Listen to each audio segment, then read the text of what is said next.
എനിക്ക് ഏറ്റവും പ്രിയപ്പെട്ട ഒരു മനുഷ്യൻ്റെ ഇൻസ്റ്റാഗ്രാം സ്റ്റോറി നോക്കുമ്പോഴേ അയാൾ പോസ്റ്റ് ഇട്ടിട്ടുള്ളത് ഇങ്ങനെയാണ്: never go back to the place where you lose your smile. നിങ്ങളുടെ നിഷ്കളങ്കമായ പുഞ്ചിരി നിങ്ങൾക്ക് എന്നേക്കുമായി നഷ്ടമായ ഇടമേതാണോ ആ ഇടത്തേക്ക് ഒരിക്കലും നിങ്ങൾ തിരിച്ചു നടക്കാതിരിക്കുക.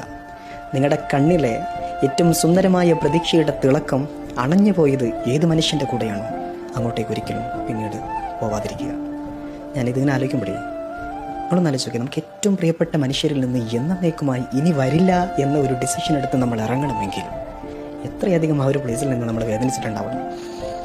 ഒരിക്കലും നമുക്ക് ഗസ് ചെയ്യാൻ പറ്റാത്ത രീതിയിലുള്ള മുറിവിൻ്റെ ആഴം ആ ഒരു ഇടത്ത് നിന്ന് കിട്ടിയത് കൊണ്ടാണ് പിന്നീട് അങ്ങോട്ടേക്ക് പോകുന്നത് ഓർക്കുന്നത് പോലും നമുക്ക് വേദനയായിട്ട് മാറുന്നത്. പറഞ്ഞു വരുന്നത് ഇത്രയേ ഉള്ളൂ: ലവ് യു സെൽഫ്. നന്നായിട്ട് വേദനിച്ച ഒരിടമാണെങ്കിൽ ഇനി ബാക്കിയുള്ള കുറച്ച് നന്മകൾ കൂടെ നഷ്ടപ്പെടാൻ ആ ഒരു പ്ലേസിനോട് എത്ര ഇഷ്ടമുണ്ടെങ്കിലും തിരികെ പോവാതിരിക്കുക.